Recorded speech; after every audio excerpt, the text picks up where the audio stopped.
This is a brief, about 5-minute mini lecture that summarizes two summary thoughts that we've published on, and we've also was part of the SIG that we presented at AGS in 2018.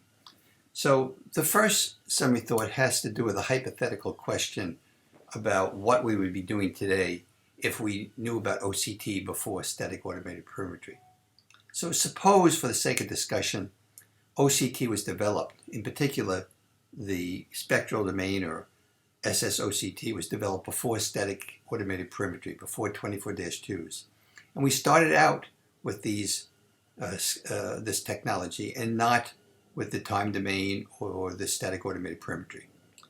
Oh, we knew about Golden, let's say, we knew about arcuate defects, but we weren't wedded to static automated perimetry. So here are some rhetorical questions.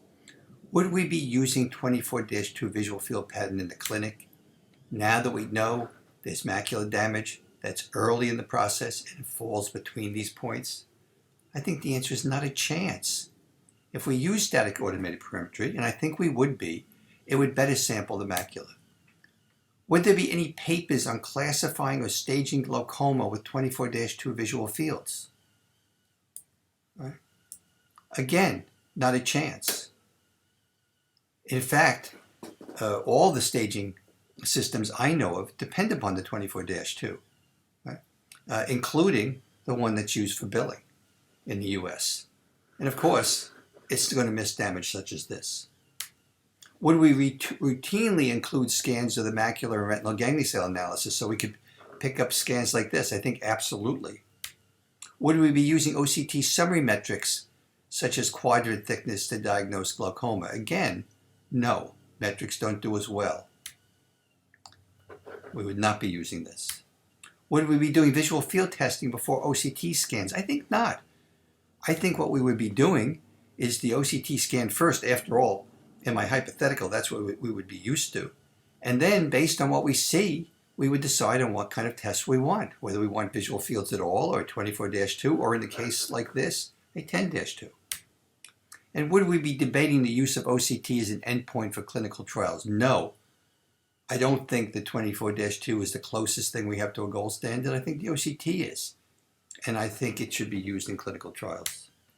Would glaucoma specialists diagnose glaucoma without examining such images? I doubt it.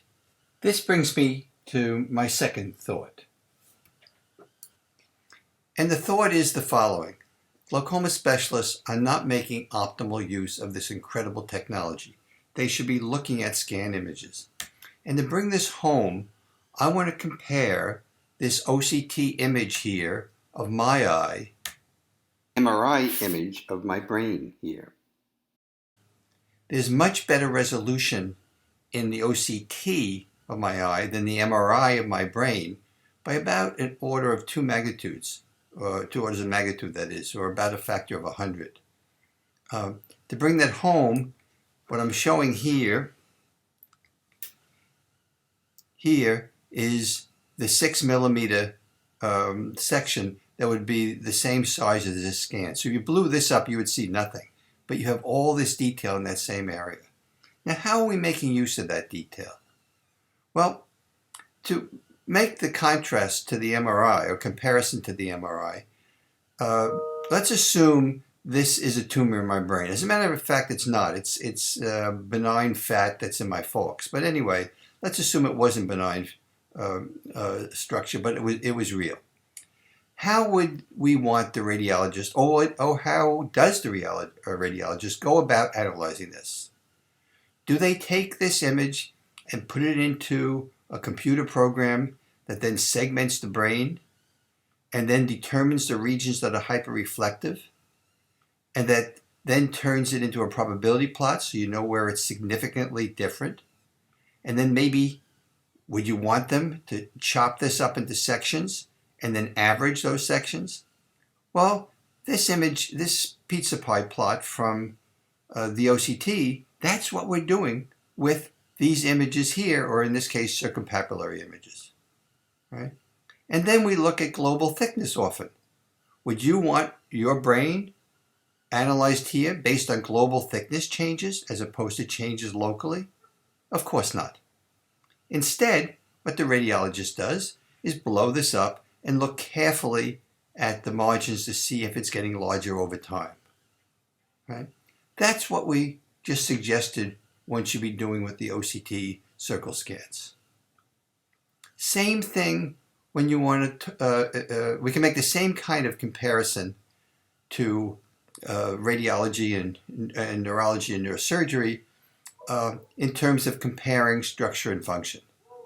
So the neurologist faced with this problem doesn't take an average sensitivity of my whole body and then asks if it's changing.